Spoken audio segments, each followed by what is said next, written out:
نحمدہ و نصلی علی رسولہ الکریم اما بعد اعوذ باللہ من الشیطان الرجیم بسم اللہ الرحمن الرحیم۔ سورہ آل عمران کی آیت نمبر 190۔ ان فی خلق السماوات والارض واختلاف اللیل والنہار لآیات لأولی الباب۔ انا بے شک فی میں خلق پیدائش السماوات آسمانوں کی والارض اور زمین کی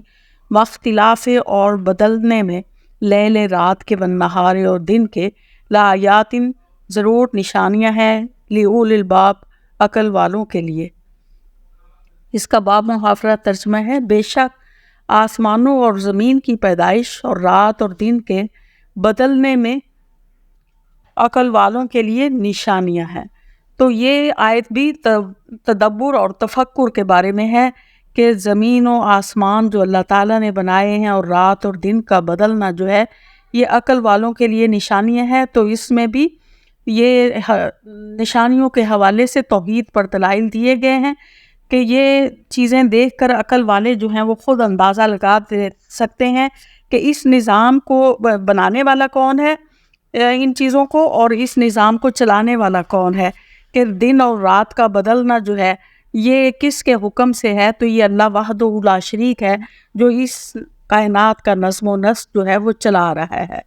پھر اس کے بعد آیت نمبر 192 ہے الذین یذکرون اللہ قیاما وقعودا وعلی جنوبہم ویتفکرون فی خلق السماوات والارض ربنا ما خلقت ھذا باطلا سبحانک فقنا عذاب النار۔ الذین وہ لوگ یذکرون جو یاد کرتے ہیں اللہ کو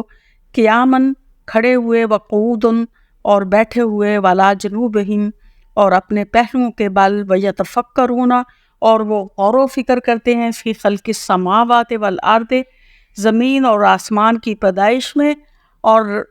کہتے ہیں کہ ربنا اے ہمارے رب ما خلقتا نہیں تو نے پیدا فرمایا ھذا یہ باطلاً بیکار سبحانکا پاک ہے تو فقنا عذاب النار پاس ہمیں آگ کے عذاب سے بچا لے۔ تو یہ نہیں ہے، اس میں بتایا گیا ہے کہ اس کا باب محاورہ ترجمہ کر لیتے ہیں کہ جو کھڑے اور بیٹھے اور لیٹے ہر حال میں اللہ کو یاد کرتے ہیں اور آسمانوں اور زمین کی پیدائش میں غور و فکر کرتے ہیں اور کہتے ہیں کہ اے پروردگار تو نے اس کائنات کو بے کار پیدا نہیں کیا، تو پاک ہے اور تو ہمیں دوزخ کے آگ کے عذاب سے بچا لے۔ تو یہاں جو ہے ان لوگوں کی جو ہے وہ بتایا گیا ہے کہ جو ہر وقت ہر لمحہ اللہ تعالیٰ کو یاد کرتے رہتے ہیں، کہ وہ دن ہو یا رات ہو، اٹھے ہوں بیٹھے ہوں، پہلوؤں کے بل یعنی لیٹے ہوئے ہوں، تو ہر وقت وہ اللہ کو یاد کرتے رہتے ہیں۔ نہ صرف اللہ کو یاد کرتے ہیں بلکہ اللہ کی بنائی ہوئی تخلیق جو ہے اس کے اندر بھی غور و فکر کرتے رہتے ہیں، اور وہ آسمانوں اور زمین کی پیدائش جو ہے اس میں بھی غور و فکر کرتے ہیں کہ یہ سب اللہ نے کس لیے بنایا ہے، اس کا کوئی مقصد ہے۔ اور وہ پیچھے بھی اس کی وضاحت کر دی گئی ہے کہ زمین و آسمان جو ہے اس سے کے اندر اور جو کچھ بھی بنایا ہے انسانوں کے فائدے کے لیے بنایا ہے، اور اس سے کس کس طرح انسان جو ہے فائدہ اٹھا رہے ہیں، اور انسان کو اس میں کیا حیثیت دی گئی ہے، اشرف المخلوقات کی حیثیت دی گئی ہے۔ پھر کہا گیا ہے کہ جب وہ غور و فکر کرتے ہیں تو وہ کہتے ہیں کہ اے ہمارے رب تو نے یہ ساری چیزیں جو ہے وہ بیکار پیدا نہیں کی، اور پھر وہ اللہ کی تعریف کرتے ہیں کہ اللہ تعالیٰ تو پاک ہے اور ہمیں آگ کے عذاب سے بچا لے۔ کہ بے شک ان کا جو ہے وہ یہ رویہ ہوتا ہے کہ وہ اٹھتے بیٹھتے پہلوؤں کے بل اللہ تعالیٰ کو یاد کرتے رہتے ہیں اور اللہ کی بنائی ہوئی چیزوں میں غور و فکر بھی کرتے ہیں، لیکن اس کے ساتھ ساتھ وہ اللہ سے بے فکر نہیں ہو جاتے، بلکہ وہ اللہ سے خوف کھاتے ہیں اور اللہ سے دعا مانگتے ہیں کہ اللہ تعالیٰ ہمیں دوزخ کے عذاب سے بچا لے۔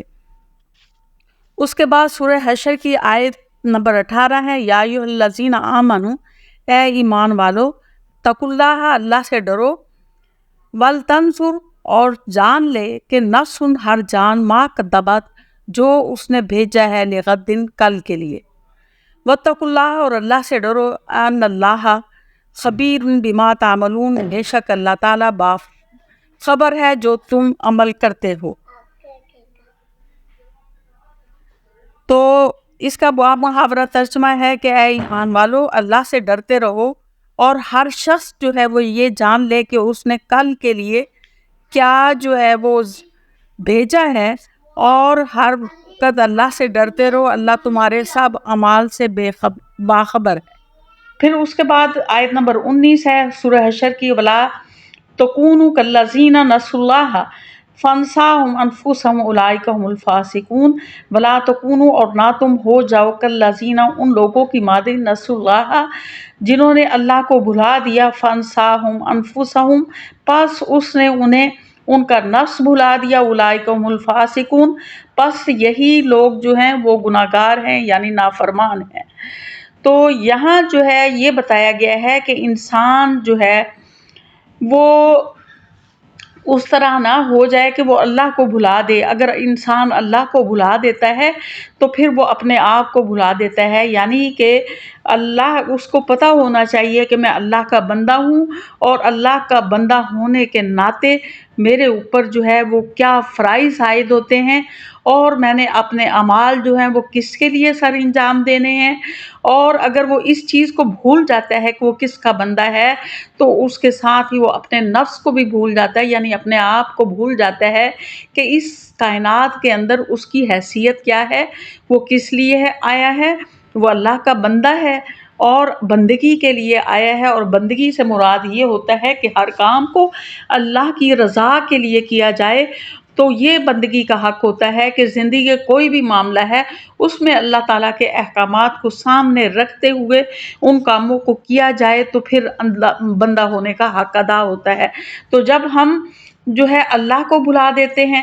کہ ہمارا خالق کون ہے، اور ہم نے اس کی رضا کے لیے کس طرح سے اس کے احکامات کے مطابق یہ زندگی گزارنی ہے، تو پھر ہم اگلا سٹیپ یہ ہوتا ہے کہ ہم اپنے آپ کو بھول جاتے ہیں، اپنے مقام کو بھول جاتے ہیں۔ جب اپنے مقام کو بھول جاتے ہیں تو پھر برائیوں میں مبتلا ہو جاتے ہیں، اور پھر اس کے بعد جو ہے برائیوں کے گڑھے میں گرتے چلے جاتے ہیں، اور وہ گڑھا جو ہے برائیوں کا ہمیں جہنم کی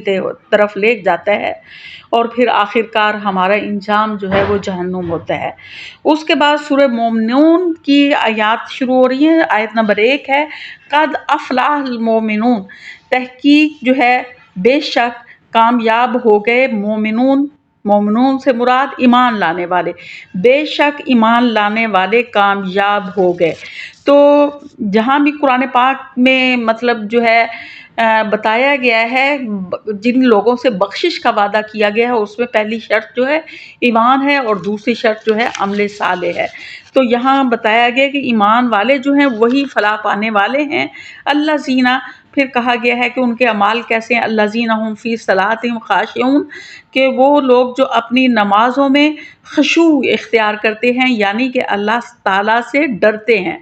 تو نماز ادا کرنا جو ہے، نماز کو قائم کرنا بھی ضروری ہے، اور صرف نماز کو قائم مطلب صرف یہ نہیں ہے کہ ادا کر دینا ہے، بلکہ اس میں ہمارا خشوع و خضوع ہونا چاہیے کہ صرف توجہ اللہ کی طرف ہونی چاہیے، خوف خدا ہونا چاہیے، اور پوری طرح سے متوجہ ہو جانا چاہیے اللہ کی طرف دنیا کو بھلا کر، اور پھر اس میں جو ہے ہمارا دل کے اندر بھی خشوع ہونا چاہیے، اور ہمارے اعضاء سے بھی اس کو ظاہر ہونا چاہیے اس خشوع و خضوع کو۔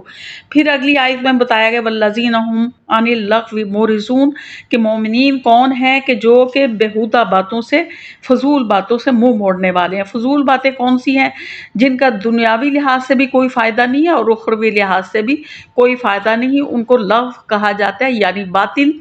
اور فضول چیزیں۔ اس میں آ جاتے ہیں گناہ کے کام، جھوٹ بولنا، گالی گلوچ دینا، موسیقی اور گانا اور شرک، یہ ساری فضول باتیں ہیں۔ ان کا نہ ہمیں دنیا میں کوئی فائدہ پہنچتا ہے اور نہ ہی اس کا آخرت میں فائدہ ہے، بلکہ یہ ہماری آخرت کو تباہ کرنے والی چیزیں ہیں۔ ان چیزوں سے وہ لوگ پرہیز کرنے والے ہوتے ہیں کہ منہ موڑتے ہیں۔ والذین هم للزکوٰۃ فاعلون، اور وہ لوگ جو ہیں وہ زکوٰۃ دینے والے ہوتے ہیں۔ تو زکوٰۃ اگر نہیں دیتے تو یہ سال میں مطلب کوئی مال جو ہے ہم نے اکٹھا کیا ہے، سونا ہے، چاندی ہے، اس کا نصاب جو ہے وہ بتا دیا گیا ہے، 7.5 تولے سونا ہے، 52 تولے چاندی ہے۔ اسی طرح مختلف جانوروں کا، فصلوں کا سارا نصاب جو ہے وہ بتا دیا گیا ہے۔ اور اس کو سال گزر جائے اور وہ بچ جائے مال، اس پر زکوٰۃ ادا کرنی ہوتی ہے، اور کہا گیا ہے کہ یہ لوگ 2.5% زکوٰۃ ہے، اور کہا گیا ہے کہ یہ لوگ زکوٰۃ ادا کرنے والے ہوتے ہیں۔ پھر اگلی صفت ان مومنین کی یہ بتائی گئی کہ والذین هم لفروجہم حافظون، یہ لوگ جو ہیں وہ اپنی شرمگاہوں کی حفاظت کرنے والے ہوتے ہیں، الا علی ازواجہم، سوائے اپنی بیویوں کے، او ما ملکت ایمانہم، یا جن کے مالک ہوئے ان کے دائیں ہاتھ، یعنی جو ان کی لونڈیاں ہیں، فإنہم غیر ملومون، اور ملومین، اور ان کے بارے میں ان پر کوئی ملامت نہیں ہے، فإنہم غیر ملومین، اور ان کے بارے میں کوئی ملامت نہیں ہے کہ اگر وہ اپنی بیویاں رکھتے ہیں، یا پرانے زمانے میں لونڈیوں کا رواج تھا، ان کے ساتھ اپنا تعلق جو ہے وہ جنسی قائم کرتے ہیں، تو ان کے بارے میں جو ہے وہ کوئی ملامت نہیں ہے، اور اس کے علاوہ جو ہے اپنی شرمگاہوں کی حفاظت کرنے والے ہوتے ہیں، یعنی جو غیر محرم ان کے لیے ہیں وہاں جو ہے اپنی شرمگاہیں نہیں کھولتے۔